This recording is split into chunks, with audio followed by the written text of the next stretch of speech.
He kōna ipurangi tēnei nā te reo irirangi o Aotearoa.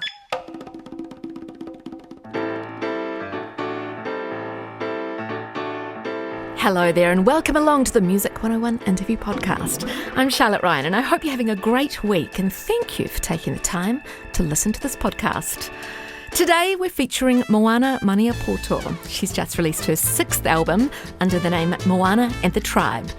The album's called Ono and I was so excited to talk to her because I've been playing singles from this forthcoming album for a couple of years now. Moana started releasing music in 1986, but so many people know her these days, not only as a musician, but a documentary maker and a current affairs host too. She was very political without realising it back in 1989 when she formed Moana and the Moahunters, and then followed with her single Black Pearl and Aotearoa. The band released their debut album Tahi in August 1993. Moana Maniapoto is considered one of our most successful indigenous acts. And when she started releasing music in 1986 and formed Moana and the Moahunters in 1989, she toured around the world for many years, playing at music festivals such as WOMAD and other Indigenous festivals, meeting so many other musicians and Indigenous artists from right around the world. And this new album, Ono, is a concept album. It's a project that begins here in Aotearoa, New Zealand, and travels the world, like she has done over the many years of releasing music. Each song on Ono showcases the voice and the language and the culture of 6 indigenous wāhine from lands and countries where Moana the Tribe has performed. So there's artists from Norway, Australia, Taiwan, Canada, Hawaii and Scotland who have all sung with Moana on this album. So Moana joined me live in the studio on Saturday and we spoke about the new album and her travels, working with Paddy Free and also, as you'll hear, working with Scotty Morrison. Kia ora, Charlotte, and thank you for having me in here. I really appreciate the tautoko. I appreciate the music.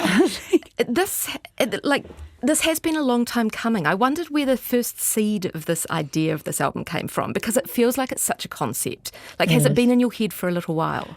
No, I think that we dropped out a song like Huakirangi, I don't know, a few years ago, and then Aioana, and then I think I went down to WOMAD and I met Marty Boyne, who's a Sami artist, and because I'd always, when I was travelling around the world, I'd invite a vocalist from a particular nation or something to jump up on stage. So, in Canada or Finland or, Taiwan or wherever. It's like, is anyone around here who's handy, wants to get up and jam? And they'd all jump up. So I started to kind of percolate and think, well, why don't we try and incorporate this into our recordings, and then why don't we try and put together a whole performance and travel the world? And then now I'm thinking, oh, don't be ridiculous, this was hard enough. Collating it all. Yeah. Marty Bourne. Marty Bourne, Marty yeah. Bourne. Tell me about her, because her name is really familiar. Well, Soul introduced me to her.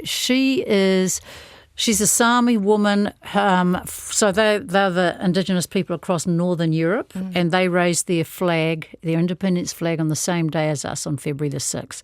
There are, I think I might have mentioned to you before, they have like a kohanga reo in little villages in Inari in Finland.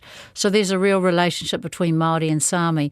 And Māori was the game changer in terms of Sami vocalists, like bringing in yoiking, which one of my friends explained to me was they don't use words, they channel whatever they're talking about. So they become the reindeer, they become the snow.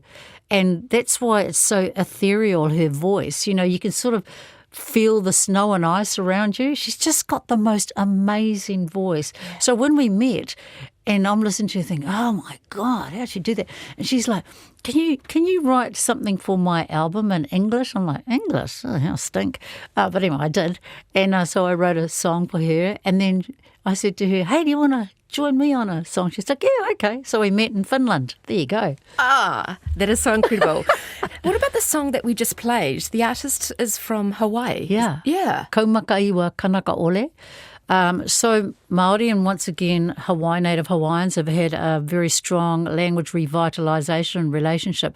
I kept reaching out to Hawaii, and a lot of the vocalists that came back were sort of the conventional, very croony style. It wasn't quite what I was looking for. And I'd ask Timoti Karetu and different people, come on, give me some hookups. So Hemi Kelly suggested Kaumakaiwa, and so I reached out to her, and then I ended up going to Hawaii and recording this song with her. And she said to me, we've met before 20 years ago. I'm like, what? She says, we were all performing in Greece before the Olympics. And she was a young boy. She was 17 and the leader of this hula halau and just the most charismatic singer. And now she's a young woman and she's really got the most incredible voice.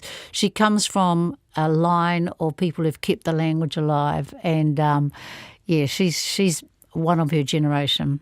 How incredible. So when you approached these artists, they were all they were all happy to sing with you. And the logistics were all a bit weird, but Yanni Lawson, I met her in Canada years ago. We were playing at a festival and I said to my mates, so I got a lot of documentary filmmaking mates through Imaginative.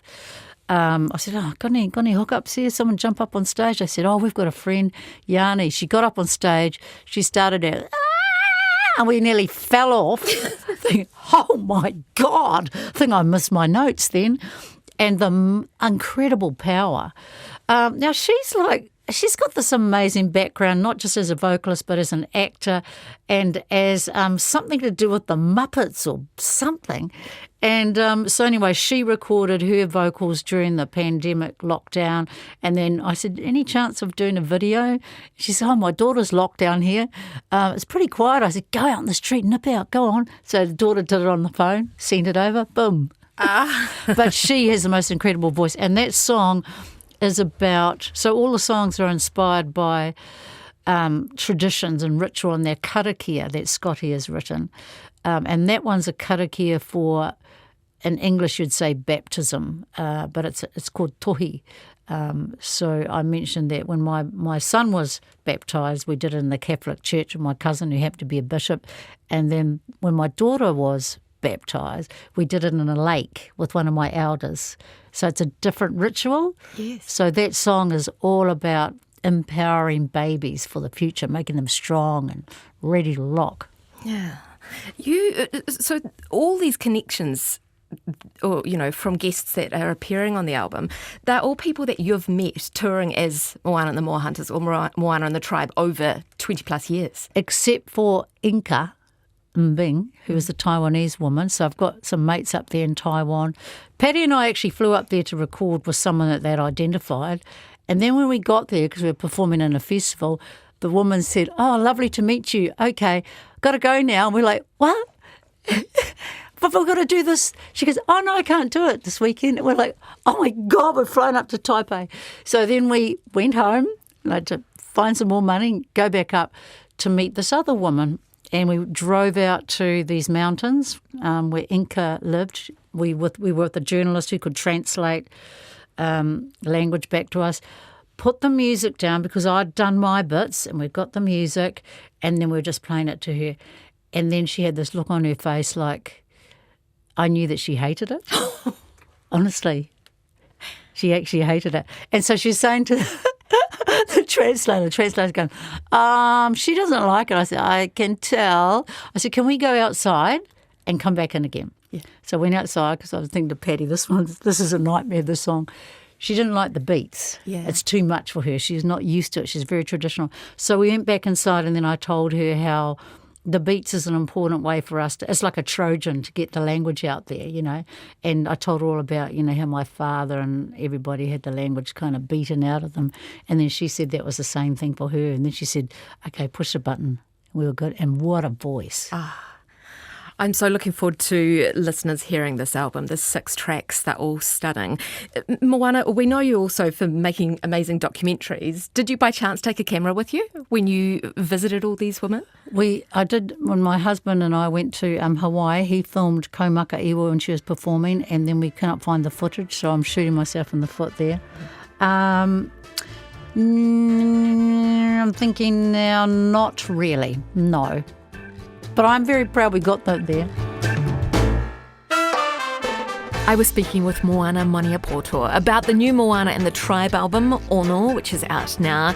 It's such a calming album. You could play it if you wanted to meditate or perhaps study, because it's very serene and very calming. If you enjoyed this interview and you think your friends might like it too, feel free to forward it on to them, and do go and listen to Ono now. I'll be back on air this Saturday afternoon from 1 p.m. on RNZ National with a live radio show, but until next time, take care and turn up the music.